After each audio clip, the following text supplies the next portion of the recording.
Bueno, vamos a continuar con el concepto de flujo de caja libre. Entonces, el concepto de flujo de caja libre nos dice que es el flujo de caja que la empresa deja disponible para los acreedores financieros y los socios. Entonces, según el propósito que se le dé, el flujo de caja libre proyectado se puede presentar de dos formas diferentes. O sea, básicamente este flujo de caja es precisamente lo que nos dice eh, cuánta caja, de hecho, cuánto efectivos que nos quedan para los acreedores financieros y los socios. Entonces es un concepto parecido al del EBITDA, pero un poco diferente, digamos, es otra manera de presentar las cosas. Entonces, por ejemplo, nosotros partiendo acá de la utilidad neta, ¿sí? La utilidad neta, por ejemplo, para este cálculo de flujo de caja libre, nosotros en la utilidad neta le sumamos entonces las depreciaciones y amortizaciones, los intereses, tendríamos un flujo de caja bruto de 885, ¿sí? Y pues consideraríamos una diferencia del KTNO y, o sea, un incremento del KTNO, o sea, tendremos que calcular el KTNO para 2 años diferentes, digamos, para un año inicial y un año final. Lo mismo para, digamos, los activos fijos y un incremento de un año inicial y un año final. Haríamos ese incremento y obtendríamos lo que es el flujo de caja libre, ¿sí? Entonces tendríamos nosotros, esto sería lo que tendría disponible la empresa, ¿sí? Este 535, ¿sí? De la misma manera, nosotros podríamos hallar, digamos, esa es una fórmula, una forma de hallar el flujo de caja libre. Otra forma de hallar el flujo de caja libre para propósitos de valoración, nosotros partiríamos de la utilidad operativa, ¿sí? Le quitamos los impuestos, nos queda una utilidad operativa después de impuestos, 650, le sumamos las amortizaciones y depreciaciones, nos queda en 850 y a eso también le haríamos entonces la relación con el incremento del KTNO e incremento de activos fijos para obtener flujo de caja libre. Sí, digamos que es otro método que existe para obtener ese flujo de caja libre. ¿Sí? Entonces, pues básicamente, bueno, este es el método que acabamos de ver. ¿Sí? Sin embargo, nosotros recuerden que habíamos visto un ejemplo en donde teníamos un WAC, ¿sí? O sea, un costo de capital del 22% que vamos a traer a colación. Bueno, vamos a traer a colación más tarde, pero esto quería mostrar otra forma que existe para calcular el flujo de caja libre. Sí, este se llama el flujo de caja libre del propietario, que es ya lo último que le queda al propietario. Entonces nosotros tendríamos para el primer método, este que dice otros propósitos, partiríamos de ese 535 y le restaríamos, por ejemplo, servicios de la deuda en cuanto a bonos de capital e intereses, y sería el flujo de caja libre del propietario restándole eso, sería 355, ¿sí? Sería el flujo de caja del propietario, ¿sí? Y para el otro método, pues tendríamos lo mismo, el servicio de la deuda y unos intereses que irían después de impuestos de 65, ¿sí? Acá se consideraron porque estamos acá considerando utilidad operativa después de impuestos, y esta utilidad operativa después de impuestos no está considerando los intereses. Entonces, por eso es que acá los intereses son diferentes al del otro método anterior, ¿vale? Eso digamos que por información, ¿sí? Esto del flujo de caja libre. El flujo de caja libre, ¿qué más se puede decir? El valor intrínseco de una empresa está determinado por el flujo de caja que la operación genera tanto en el presente como en el futuro, ¿vale? En otras palabras, el valor de la operación de una empresa depende del flujo de caja libre esperado, ¿sí? El free cash flow, ¿vale? Y ese flujo de caja, flujo de caja libre esperado es entonces la caja disponible que puede ser distribuida a los inversionistas, acreedores financieros y socios de la compañía después de haber hecho todas las inversiones necesarias para sostener la operación de la compañía, ¿vale?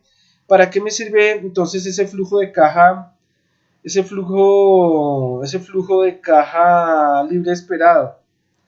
Me sirve para pago de intereses de deuda, repago de capital de la deuda, para pago de dividendos a los socios, recompra de acciones a los accionistas, o inversiones de corto plazo o compra de activos no operacionales, ¿vale? Eso digamos que también por información. Entonces acá entramos al tema que me concierne ya, es el tema del EVA, concepto novedoso. Entonces vamos a hablar de eso primero antes de la relación entre rentabilidad y el WACC. Entonces esto nos lleva a pensar, bueno, nosotros veíamos cuando hicimos el ejemplo aquel que si no generábamos al menos 22% de rentabilidad, querría decir que no estaríamos agregando valor a, a nuestras inversiones, ¿sí? Eso era lo que nos decía más o menos el WACC en el ejemplo que hicimos anteriormente. Entonces nosotros llegaremos al principal postulado de las finanzas corporativas, es que si la rentabilidad del activo en operación es mayor que el costo de capital WACC, el propietario obtiene una rentabilidad ROE superior a la mínima esperada, en cuyo caso hay valor agregado para este, ¿vale? Entonces quiere decir que si yo tengo el EBIT, o sea, la utilidad operativa por 1 menos T, o sea, T es la tasa impositiva, dividido el total de activos, si es mayor que mi WACC, querrá decir que va a haber valor agregado para mi compañía, ¿sí? Que sería lo mismo que decir que si la utilidad neta dividido el patrimonio, ¿sí? Tiene que ser mayor a esa tasa mínima de retorno del accionista, ¿sí? Que es la misma WACC que hemos venido tratando, ¿vale?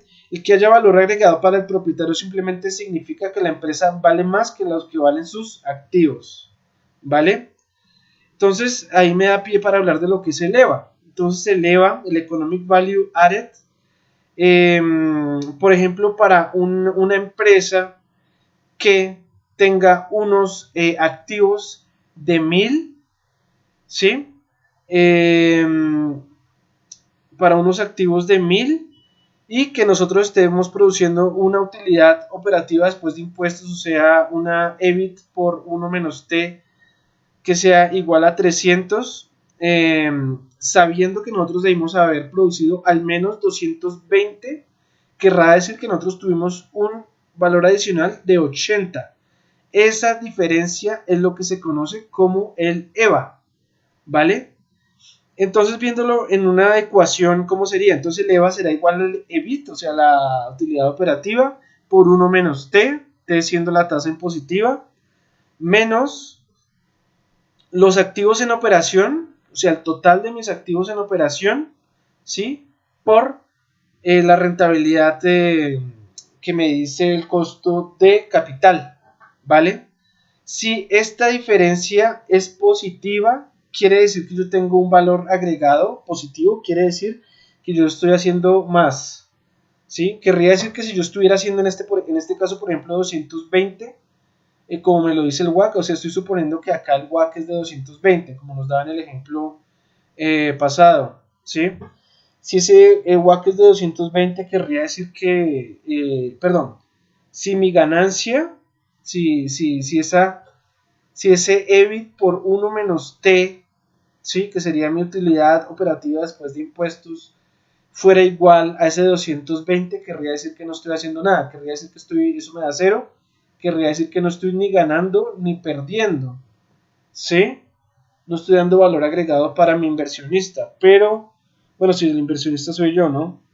Pero si esa diferencia me da algo positivo, quiere decir que yo tengo un valor agregado en la operación de mi empresa, ¿vale?